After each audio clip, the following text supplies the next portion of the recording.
अब हमारे पास दो अहम खबरें हैं। अच्छी खबर यह है कि आने वाले दिनों में बच्चों के लिए भी वैक्सीन तैयार हो सकती है। बुरी खबर यह है कि दिल्ली और मुंबई जैसे राज्यों में लगातार वैक्सीन का अभाव बना हुआ है। दुनिया कह रही है कि अब वैक्सीन ही एकमात्र उपाय है और हमारे यहाँ वैक्सीन को लेकर केंद्र और राज्य सरकारों के बीच कंफ्यूजन बना हुआ है। सबसे पहले ये सुनिए कि आज केंद्रीय स्वास्थ्य मंत्री डॉक्टर हर्षवर्धन ने क्या कहा।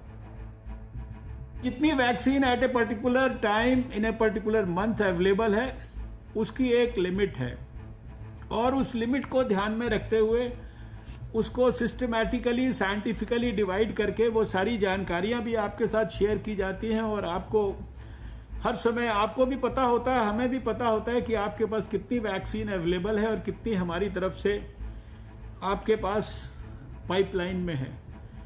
इसलिए मेरा विशेष रूप से ये आप सबसे ये अनुरोध है कि इस बात की गहराई और गंभीरता को समझते हुए हम कोई भी अनरियलिस्टिक इम्प्रैक्टिकल जो है एक्सपेक्टेशंस जो है वो ना तो स्वयं हम पैदा करने का प्रयास करें और जो वैक्सीन्स है उनका जितना भी रेशनल और जुडिशियस यूज किस प्रकार से हो सकता है बिना किसी प्रकार की वेस्टेज के, इसको हम लोग जो है सुनिश्चित करें। मगर चाहिए तो वैक्सीन ही। राज्यों के स्वास्थ्य मंत्रियों के साथ बैठक में डॉक्टर हर्षवर्धन ने कहा कि मई के महीने में 8 करोड़ वैक्सीन उपलब्ध हुई है, जून में 9 करोड़ वैक्सीन उपलब्ध होगी। 30 अप्रैल को बता दिया गया था कि राज्य सरकारों को अगले 15 दिनों में कितनी वैक्सीन मिलने वाली है। इसी तरह 14 मई को बता दिया जाएगा कि अगले 15 दिनों में कितनी वैक्सीन मिलेगी। इसका मतलब यह हुआ कि 15 दिनों पहले राज्यों को बता दिया जाएगा कि कब और कितनी वैक्सीन मिलेगी। सवाल उठता है कि अगर केंद्र और राज्यों के बीच संवाद में कोई दिक्कत नहीं है तो लोगों के सामने टीका केंद्रों में जाकर लौटने की नौबत क्यों आ रही है। और उससे भी बड़ा सवाल यह है कि जब बड़ों के लिए टीका कम पड़ रहा है तो बच्चों के लिए टीका बनाने की योजना कब, कैसे और किस तरह कामयाब होगी। कोशिशें कामयाब रहीं तो बहुत जल्द भारत दुनिया का तीसरा देश होगा जहां 2 से 18 साल के बच्चों के लिए भी वैक्सीन आ जाएगी। Central drugs standard control organisation की सब्जेक्ट एक्सपर्ट्स कमेटी ने इसके लिए भारत बायोटेक की कोवैक्सीन के 2nd और 3rd ट्रायल की मंजूरी दे दी है। ये ट्रायल्स एम्स दिल्ली, एम्स पटना और Meditrina institute of medical sciences Nagpur में किया जाएगा।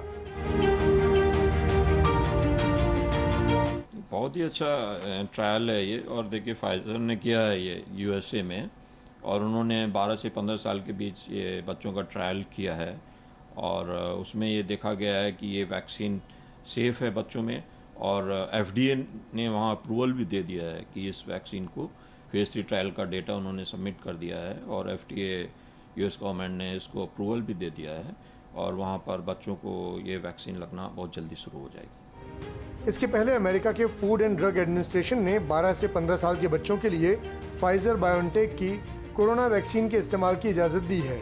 अब तक ये वैक्सीन 16 साल से ज्यादा उम्र वालों को लगाई जा रही थी।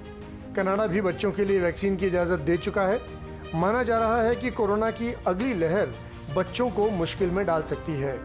ऐसे में भारत समेत पूरी दुनिया चाहती है कि बड़ों के साथ साथ बच्चे भी सुरक्षित हो जाएं।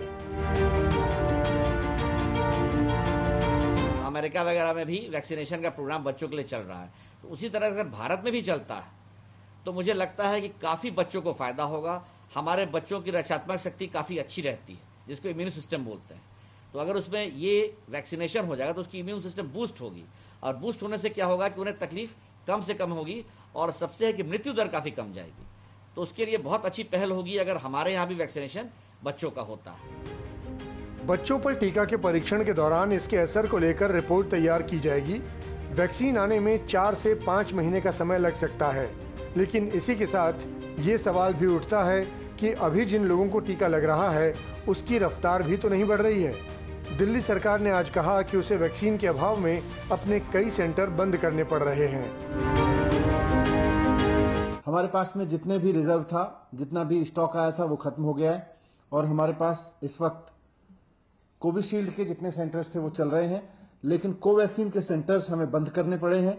17 स्कूलों में करीब 100 से ज्यादा सेंटर्स हमको बंद करने पड़े हैं कोवैक्सीन के। परवाह देश की। सोमवार से शुक्रवार रात 10 बजे TV9 भारतवर्ष पर।